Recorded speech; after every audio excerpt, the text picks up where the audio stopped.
Okay, here we go. Once again, it's the next episode of the next show with your boy Dally Dell, Heavy D Midas. Here we go. So, points of topics of discussion that I want to go over here. This is on a Wednesday night, August 26th, here in London, Ontario. And earlier today, I was getting ready to watch the Game 5 of Milwaukee and Orlando. And then I hear on ESPN that Milwaukee didn't take the floor. Orlando was waiting for them. The training staff, everybody, the coaches, the players, and Milwaukee failed to walk out on the court. Then, I guess later, a bit later on, everybody was notified that they were boycotting the game because of the young man who got shot in Wisconsin, the unarmed black man who got shot in Wisconsin.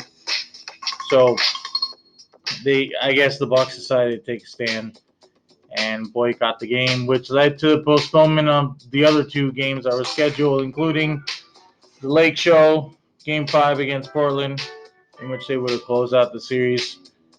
The co-owner of the Lakers, Jeannie Buss, tweeted something out about it's a shame that we weren't able to close it out, but we stand with LeBron and all of our other teammates, yada yada yada. Black Lives Matter, yada yada yada. I don't know, man. So they postponed all the games, and then it appears that mine and your champion Toronto Raptors probably won't be kicking off their round two series against the Celtics, because I guess they discussed a boycott too. So those games are going to be postponed. A bunch of games are going to be postponed indefinitely.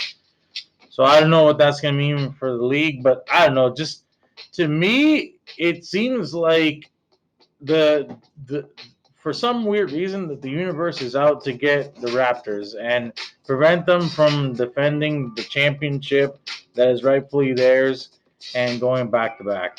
Because I mean, they were in cruise control regular season, like I said all year. They were well on their way to a playoff berth and first round, early advancement. And then here we go. Then COVID hits. So now we got to shut down the season. Okay, so now we shut down the season for a while. We figure out a plan to get the season back up and running. And then, now all of a sudden this, culminating with George Floyd and now the young man in Wisconsin. I don't know, man. I was getting ready to see the Raptors, kick ass and take names against the Celtics, and now here we are wondering if they're ever going to be able to do that. I mean, I understand, what the players are doing. I personally, I have it good here in Canada. I've not been a victim of some of these horror stories that some of these guys are telling and everything. These young, proud, unarmed black men, and whatnot. So I've had it pretty good in Canada, but in the States, you can see from all the reports and everything. Sometimes guys have it rough; they get it rough. But I mean, man, to do what these guys are doing, I don't know. At first, it was like, okay, let's put on a show to give everybody something to look forward to. Now they're trying to shut it down again. I don't know. I just feel like very indifferent on the subject. But I feel that maybe maybe they think it's the right step. We'll see. I just want to see the Raptors defend their championship and finally bring another one. That's all. That's my whole thing. I just want to see that. So, I mean, that's my take on it. I do want to discuss other things. Philly just wrapped up 4-3 overtime win in Game 2 against Islanders. Very proud of that. Very happy about that.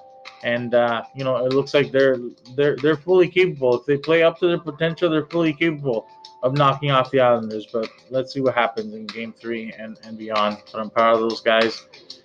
And I'm proud of the Raptors and the Celtics and everybody else for taking a stand for what's going on with these you know young unarmed black men just getting killed by cops. But you're just in the thick of it, and it's now really the time to kind of get into it. I don't know. I think could have waited a little bit. I think, other sports are still being played. The Yankees still played. There was hockey still being played. WNBA still played. And they were all saying, oh, they need our presence and we need to look like we're unified and everything. So, I don't know. I just want to see the Raptors win the title, selfishly. This is my show and that's what I think.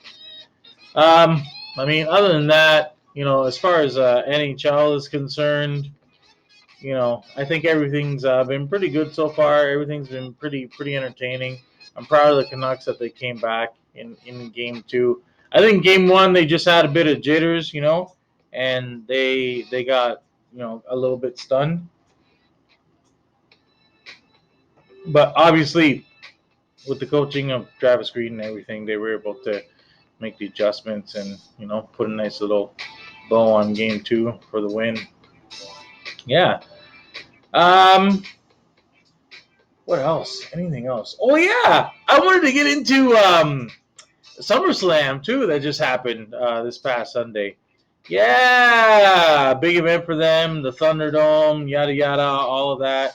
I watched Booker T on the Hall of Fame podcast speak on it, and he had some pretty good things to say about the Thunderdome setup and everything. I saw interviews with Triple H, Paul Levesque, and Drew McIntyre on ESPN leading up to the event. And yeah, from what I just saw highlights and everything, read a little bit. It looked pretty good. You know, it was a decent enough event given what's going on. I'm good on Drew for maintaining this like title reign for as long as he has. Good on him. Like that's you don't see that very often in this day and age. But if you can just have one like true champ, maybe like a surprise return by Lesnar to challenge him for the title, and he beats him again, something like that. That'd be pretty freaking cool. I'd love to see that. Uh, and the Fiend, getting the title back. I thought that was pretty awesome too. I felt like his title reign was kind of short when he won the belt from Seth Rollins, I believe it was. But yeah, he deserves a nice long run in the WWE. So let's see what happens there. I hope it is a nice long run because I love the character, I love the gimmick, and I hope everything works out there and he has a nice long run. But keep Braun in the mix too. I wouldn't even mind seeing like Braun and the Fiend and like Drew McIntyre, to like unify the titles or something, or to have one champ who could defend both titles, like both weight classes in UFC, whatever, some sort of a triple threat for next year's WrestleMania. So just like keep building those guys up, build them up, build them up. Always, keep them at the top, have them have good matches, and then build it up to WrestleMania. That would be super hype.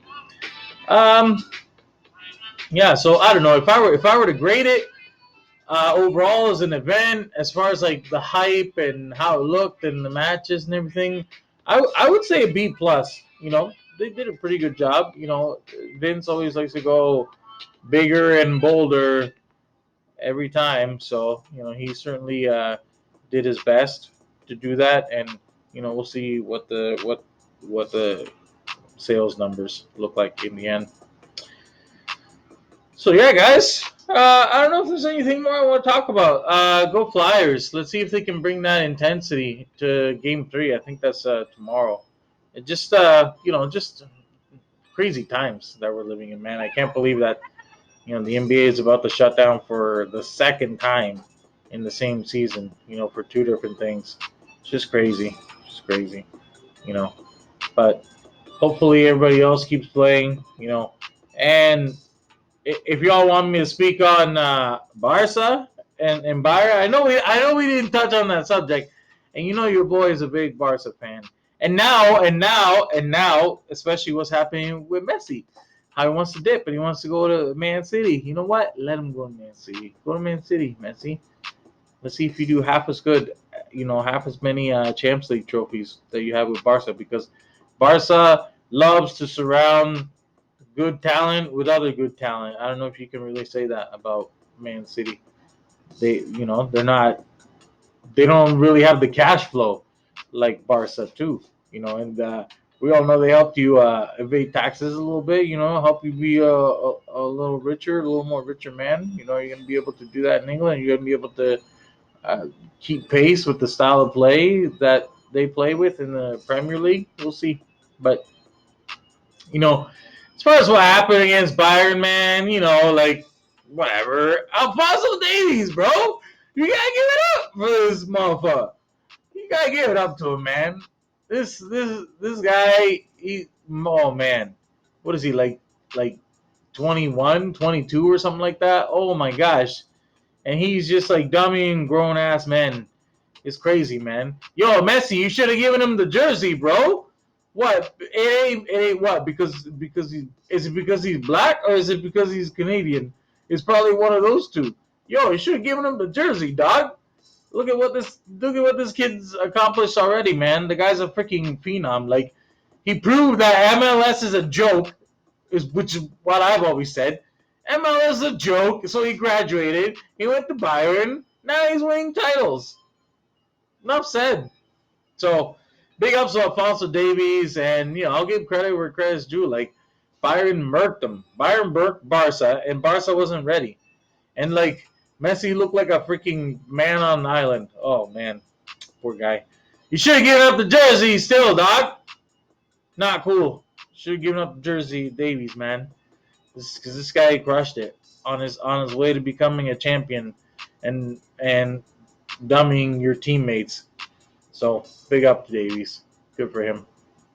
So yeah, that's all I wanted to touch on. I don't know if there's anything else I can think of. I guess if y'all want me to speak on the Kapanen trade, which some people might think is newsworthy as far as the hockey community and somebody who is a fan of the Flyers, but also a fan of the NHL and hockey in general, the sport. Uh, you know, Kapanen, good player, good player. His background, but good player. It's Pittsburgh doesn't really get like decent first round picks, man, because they always finish close to the top of the standings with these goons, Sid Malkin. However, I think Kapanen could fit in nicely with the speed. Sid with his passing could catch some guys napping, and then Kapanen takes off, breakaway, whatever. Good penalty killer, good player. So, he might catch some teams. I guess so. Breakaways, playing with Sid Malkin. Take your pick. I think he's gonna do well. And I don't know, did the Leafs do good on that deal? They get the first round pick and then a few prospects. We'll see how those prospects play out. There's been rumblings on Sportsnet and stuff. I've seen and read about Leafs trying to get Alex Pietrangelo because St. Louis crashed and fell hard, crash and burn hard. And he might just want to jump ship because it's gonna be oh man, they might just blow up the team because we went out with a bang to the Canucks. But you see what the Canucks are doing. Everybody wrote them off against Vegas. I mean, I picked Vegas on the round 2 preview show. I picked Vegas. Okay, and the Canucks it looks like they're handling them in this series. It's 7 games, right, max. So the Canucks can just kind of take their time, pester them, grind them down, and see if Vegas crumbles under that pressure of them being the higher seed and knowing that they have to win the game. So yeah, it's getting to be a very interesting playoff. That's for sure. That's for sure. And yeah, I hope you guys stick around, and we'll see what happens going forward. Just wanted to get those things off my chest tonight, because again, so many dramatic and crazy things have happened since I last got in front of this microphone and spoke on these matters to YouTube Nation. So until next time, guys, what I always want to do, like always, thank you so much to my wifey, Kirsten. The show wouldn't be possible without you. I love you so much. And my baby boo, my everything, mi vida. Sophia, I love you. Daddy loves you so much. Daddy loves you. You're my boo. So, guys, that's it for me tonight. Thank you so much for watching, and tune in next time for the next episode of the next show.